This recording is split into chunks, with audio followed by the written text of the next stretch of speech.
I've been sitting here for like 5 solid minutes waiting for that helicopter to go away. I think this is probably as good as it's gonna get, so I'll just try to be extra loud. It's 4 o'clock now. I'm up here in Laurel Canyon. I've been hanging out with Bo for most of the day. Last night, an article was published that featured an interview with Niantic CEO John Hanke, and he revealed some things about the future of Pokemon Go that I think you'll probably find pretty interesting. The article starts by going through the rough start of the game, stuff we already know about server issues and how they resolved that, but then goes on to continue to talk about what's coming next. So I'm going to read you some direct quotes here from John Hanke. Regarding the game, it has far surpassed our expectations in just turning everybody onto the potential for games that break out of the screen. But the priority for Pokemon Go now is to build in those things that reward cooperative gameplay and make experiences available that offer more depth than just the capturing mechanic. Hanke says that some new features will be launched soon in an abbreviated form, with Niantic still working on more complete versions. The article says these include monster trading and player versus player battles. These are on the way, says Hanke, who adds that if the servers hadn't been so sketchy at launch, at least one of them would already be out there. Likewise, a gym battle system, supplementing what he feels is a rudimentary version of the game they envisioned. It's going to be done soon, he says. Try not to fall to my death right now. So there it is. Hanke says Niantic is working on trading and PvP, and that one of them, I'm assuming probably trading, was, would have been in the game by now if they hadn't had so many issues at launch. We always knew trading was going to be a part of the game, and the last time Hanke talked about PvP, he said that it's something that might make it onto their roadmap eventually. So this interview, this article, is confirmation that it has made it onto their roadmap, that they are working on it, and that we should have that, well, eventually.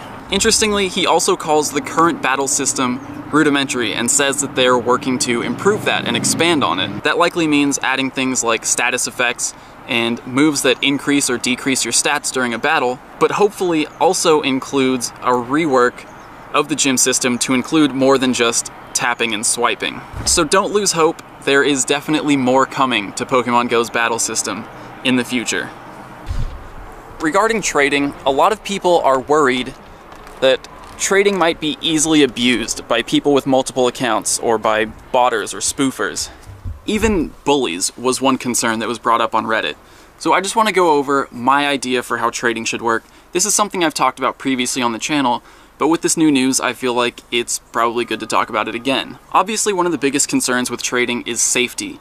You don't want to build a system that's going to encourage people to meet with strangers face to face because, well, you know how that could go. My idea for trading involves sort of a system where players are able to offer up Pokemon for trade and also search for other Pokemon that are being offered.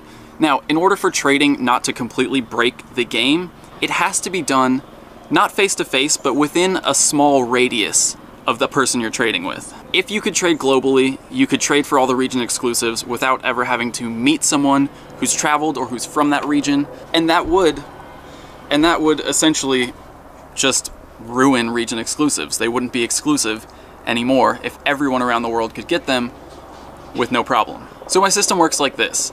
A player is able to offer a trade. Create a trade, let's say they have a Charizard. They can put it up as an offer and make a list of Pokemon, or maybe just one Pokemon that they want in return for that Charizard. Then, any other players within, we'll say 100-meter radius of that player can go into the trading system, look for current offers in their area, and scroll through a list of everyone who's offering trades within 100 meters of their current location. They'll see that Charizard, see that the player wants a Blastoise in return, and they can offer up their Blastoise. The other player can then choose to accept or reject the trade, and you can do all that without ever knowing someone, without ever meeting face to face, without having to plan things ahead of time. That way it doesn't lock out players who don't have a social group to play with, who don't know anyone who plays the game, but they can still participate in trading without having to coordinate things with people. That system still does allow you to coordinate things with people online. Let's say there's plenty of you who have a perfect IV Sandslash with Mudshot and Earthquake that I know I want. We can plan to meet up ahead of time. Then when we meet in person, or at least get to 100 meters of each other, you can set up the trade with the Sandslash. I can go into the nearby trades list, find your Sandslash, and offer something in return, and we can trade. So a system like that would allow you to both trade if you don't know anyone, and set up trades beforehand so you can get exactly what you're looking for. Now the other big concern with trading is that it's going to allow people with multiple accounts to really benefit. They can catch the same perfect IV Pokemon multiple times and trade it over to their main account and just stockpile a ton of perfect IV Alakazams or Dragonites or whatever. And while I don't know exactly how to combat that, I do know that every wild Pokemon has an identifier that is unique to that specific Pokemon.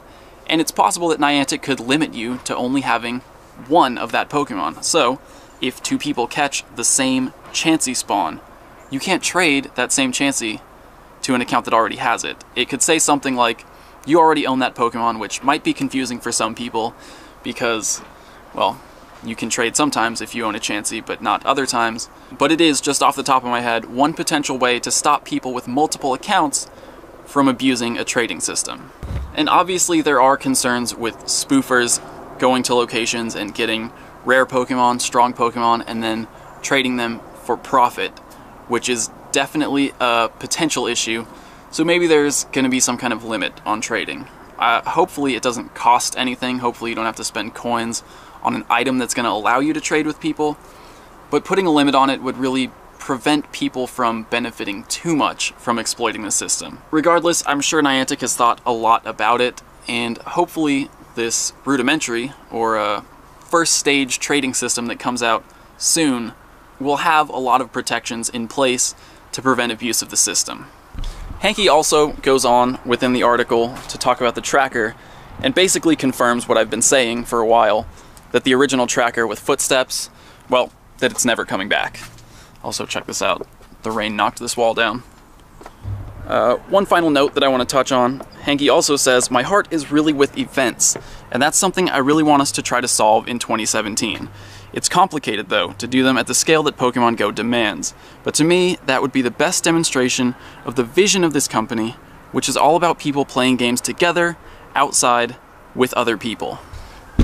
So, events, we know that Niantic wants to hold events for the legendary Pokemon. We know that from the trailer, and also from things that they've said about the game in the past. So that's why, when the Gen 2 hype was really ripe, when we were talking about Gen 2, a lot of people thought that maybe they were going to release legendaries. A lot of people said, why would they release Gen 2 when they haven't released first-gen legendaries yet?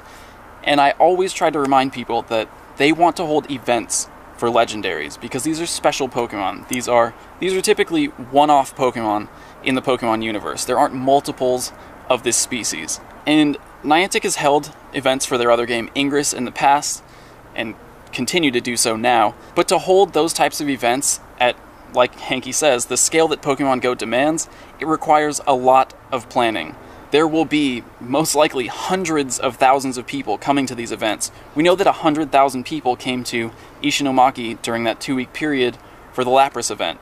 Imagine when they announce the first legendary Pokemon event, how many people are actually going to go there for that event. So that requires a lot of planning, a lot of permits, a lot of organization with whatever host city or area they're going to use for that event. So it's a pretty big deal, but Hanky says that's one of Niantic's main focuses for 2017. So hopefully by the end of the year, we'll see the first legendary Pokemon events in Pokemon Go. And who knows, those events might not even be legendary Pokemon events, because there is a concern that some people can't travel to those events, and as such would never have a way of getting the legendary Pokemon. So all we know is that Niantic is trying to figure out how to make events work in Pokemon Go.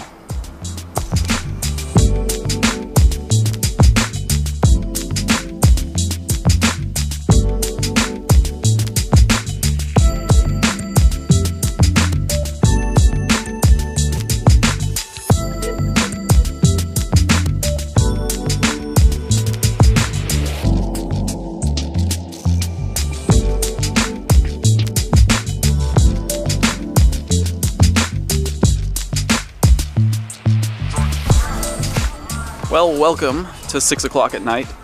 We are at Plumber Park in Hollywood. We've been here before. It was a Squirtle nest at the time. Pikachu now, so I guess the plan is just catch a couple Pikachu. Get some kilometers in because I'm 16 candies away from Togetic. 16 times 2.5. Quick, what is it? 40. 30. 240? I was second guessing myself because I didn't think I could do the math that quickly. Anyway, let's catch some Pikachu. Let's get some candies. Tomorrow we need to go on a very long walk. Yes.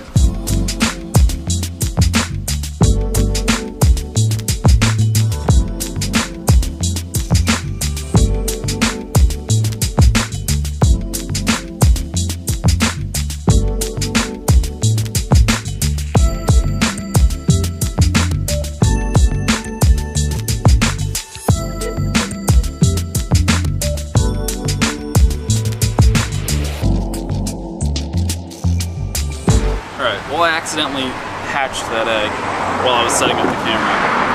It's a 666 Geodude. I'll take that. What else do we have? I really can't get away from them. They didn't say that the regular pink Pokemon would have increased chances of hatching from eggs. They did say that Cleffa, Igglybuff, and Smoochum would be hatching at increased rates. But I've hatched a Lickitung, which obviously you guys know didn't happen for 6 months, and a pair of Slowpokes back to back. I mean, not back to back, but like within the last 2 days. So I think pink Pokemon might be hatching at increased rates too. And there's an Oddish. And check this out. Coughing right ahead. Cassie already caught it. Let's take a couple steps that way.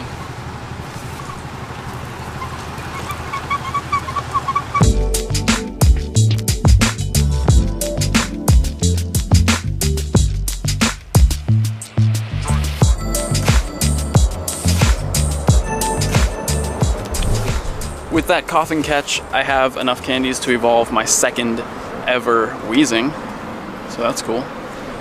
Pretty sure I have one with good IVs ready to go also. Alright, we did 1 lap, and well, I have a very long drive ahead in traffic, so hopefully that means we'll be going slow enough. This is probably the only time I've ever kind of looked forward to traffic. If we go slow enough, I'll be able to pick up some distance with Togepi. And then tomorrow is Valentine's Day. And we're going to take a very long, romantic walk on the beach or something. Yeah. That Pikachu just ran from me. That's like half the Pikachus I've encountered at this park just now have run from me. Anyway, here we go. Traffic coming up. You'll probably enjoy it a little more than I will.